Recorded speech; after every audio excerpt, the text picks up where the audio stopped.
Hello friends, जय श्री कृष्ण। पितृपक्ष की व्रत कथा। आज हम पितृपक्ष से जुड़ी एक महान कथा का श्रवण करेंगे। यह कथा केवल धार्मिक परंपरा नहीं बल्कि जीवन का गहन संदेश है। शास्त्र में कहा गया है, पितृपूजनम तु यह कुर्यात तस्य दुखम विनश्यति।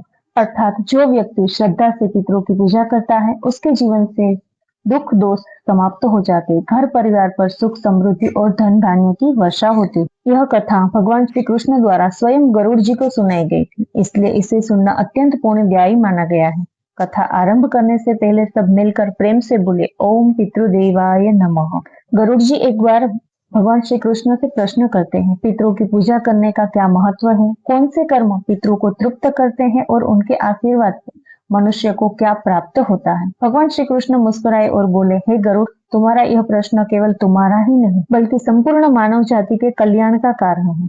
पितरों को संतुष्ट करने से पूर्वजों का आशीर्वाद मिलता है। उनका आशीर्वाद जीवन से सभी संकटों को दूर करता है। इस विषय में एक अद्भुत कथा है। इसे सुनने मात्र से पितृदोष का नाश होता है। ऋषि रुचि का वैराग्य। प्राचीन काल में ऋषि रुचि नामक एक महान संत हुए। उन्होंने संसार की मोह माया, परिवार और सुख सुविधाओं को त्याग किया था और ब्रह्मचर्य का पालन करते रात दिन ध्यान और तपस्या में लीन रहते थे। वह एक समय भोजन करते और शेष समय आत्मचिंतन में बिताते। इनकी इस जीवन शैली को देखकर उनके पितर बहुत दुखी हो गए। उन्हें चिंता थी कि यदि रुचि विवाह नहीं करेंगे तो वंश कैसे आगे बढ़ेगा, और यदि वंश नष्ट हो गया तो हमारे श्राद्ध और तर्पण कैसे होंगे।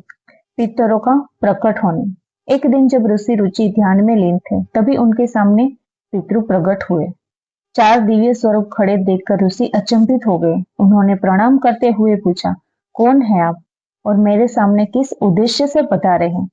तभी पितृदेव बोले, हे वत्स, हम तुम्हारे पूर्वज हैं। तुम्हारा यह वैराग्य देखकर हमें पीड़ा हो रही है। विवाह और संतान उत्पन्न करना केवल सांसारिक बंधन नहीं बल्कि मोक्ष का साधन है।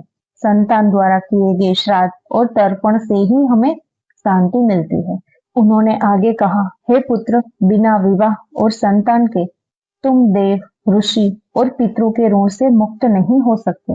यदि तुमने गृहस्थ धर्म का पालन नहीं किया तो तुम्हें भी स्वर्ग और मोक्ष की प्राप्ति असंभव होगी। संतान ही पितरों का वास्तविक तर्पण करती है। ऋषि रुचि का उत्तर। ऋषि रुचि ने उत्तर दिया, हे पितरों, हे पितृदेव, विवाह जीवन में अनेक बंधन और दुख लाता है। स्त्री संग और भोग विलास आत्मा को शुद्ध नहीं कर सकता।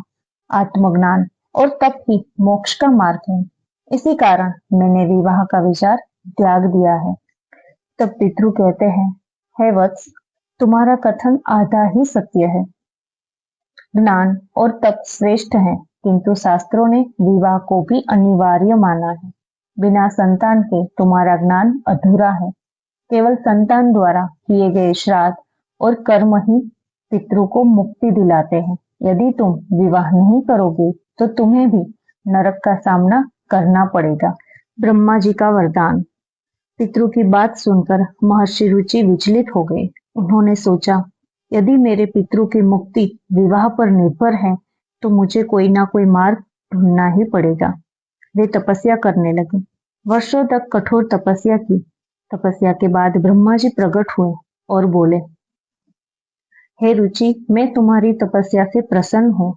तुम्हें योग्य पत्नी प्राप्त होगी जिसे तुम्हें बलवान और गुणवान संतान मिलेगी। तुम्हारा वंश आगे बढ़ेगा और पितृ तृप्त हो गए। उसके बाद महर्षि रुचि ने पितृदेव को प्रसन्न करने के लिए पितृ की स्तुति की। तो वो स्तुति कौन सी हम जानते हैं। ब्रह्मा जी के वचन के बाद ऋषि रुचि ने पितृ का तर्पण किया और उनकी स्तुति आरंभ की। ओम पितृदेवाय नमः। हे दिव्य पितृगण, आप स्वधा से तृप्त होते हैं।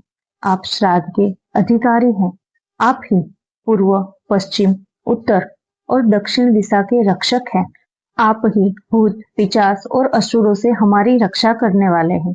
आपकी ही कृपा से वंश आगे बढ़ता है। मैं आपको बार बार प्रणाम करता हूँ। यह स्तुति सुनकर पितृदेव अत्यंत प्रसन्न हुए और बोले, वत्स रुचि, तुम्हें उत्तम पत्नी और महान संतान की प्राप्ति होगी। तो अभी हम जानते हैं कि महर्षि रुचि का दिव्य विवाह किससे हुआ। तत्पश्चात पितरों की कृपा से और ब्रह्मा जी के आशीर्वाद से एक अप्सरा कन्या उनके सामने प्रकट हुई और ऋषि रुचि ने उनसे विवाह किया और उन्हें मनु नामक पुत्र प्राप्त हुआ। मनु के वंशजों ने आगे चलकर संपूर्ण मानव जाति को जन्म दिया। तो अभी हम जानते हैं कि हम अपने पितरों को प्रसन्न करने के लिए कौन से उपाय कर सकते हैं। तो भगवान श्री कृष्ण जी गरुड़ जी से कहते हैं, हे गरुड़, इस कथा से मनुष्य को यह सीख मिलती है कि पितरों की शांति और कृपा के लिए विशेष उपाय करने चाहिए। तो आज हम ऐसे 9 उपायों के बारे में जानते हैं कि जिससे हम अपने पितरों को प्रसन्न करके उनका आशीर्वाद प्राप्त कर सकते हैं। जिसमें पहला उपाय है तर्पण। काले तिल, जल, दूध और कुश से पितरों को जल अर्पण करना चाहिए। दूसरा है श्राद्ध कर्म, ब्राह्मणों को भोजन कराना, वस्त्र और दक्षिणा देना।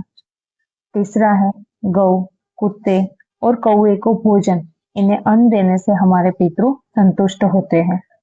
चौथा उपाय है पीपल और तुलसी की पूजा। पीपल में पितरों का वास होता है और तुलसी देवी लक्ष्मी का प्रतीक है। पांचवा उपाय है पिंडदान। गया जी से तीर्थ में पिंडदान करने से पितृ मोक्ष प्राप्त करते हैं। छठा है सात्विक व्रत। श्राद्ध पक्ष में सात्विक आहार लेना, मांस मदिरा से दूर रहना। सातवां उपाय है दान पुण्य। ब्राह्मण, साधु और गरीबों को भोजन, वस्त्र देना। आठवां गंगा जल अर्पण। गंगा स्नान और गंगा जल से तर्पण सर्वोत्तम माना गया है। नौवां है ग्रंथ पाठ और सत्संग, विशेषकर भागवत गीता का 11वां अध्याय पितरों की आत्मा को शांति देता है। भगवान श्री कृष्ण ने कहा, जो भी व्यक्ति श्रद्धा और भक्ति के साथ इन उपायों का पालन करता है उसे पितृ दोष का सामना कभी नहीं करना पड़ता। उसके घर परिवार में सुख, शांति और समृद्धि स्थायी रूप से बनी रहती है और हम पर हमेशा अपने पितरों का आशीर्वाद और कृपा दृष्टि बनी रहती है। तो प्रिय श्रोताओं, यह थी पितृ पक्ष की अद्भुत कथा। आप सभी से निवेदन है, इस पावन काल में अपने पितरों का श्रद्धा से याद करें, उनका तर्पण करें और उनके आशीर्वाद से जीवन को मंगलमय बनाएं। तो फ्रेंड्स, प्रेम से बोलिए ओम पितृदेवाय नमः। तो फ्रेंड्स, ये था आज का अद्भुत वीडियो, अद्भुत कथा हम कह सकते हैं, पितृपक्ष की व्रत कथा। तो फ्रेंड्स, उम्मीद है आपको ये वीडियो जरूर पसंद आया होगा और पसंद आया है तो अपने फ्रेंड्स और प्रियजनों के साथ अवश्य शेयर करें। और आप हमारे चैनल श्री सत्य सनातन को पहली बार सुन रहे हैं तो चैनल को सब्सक्राइब करके ऑल बटन पर अवश्य क्लिक करें ताकि आने वाली नई वीडियो आपके पास जल्द से जल्द पहुंचे। तो फ्रेंड्स, मिलते हैं ऐसे ही नए वीडियो में। तब तक आप सबको मेरा जय श्री कृष्ण।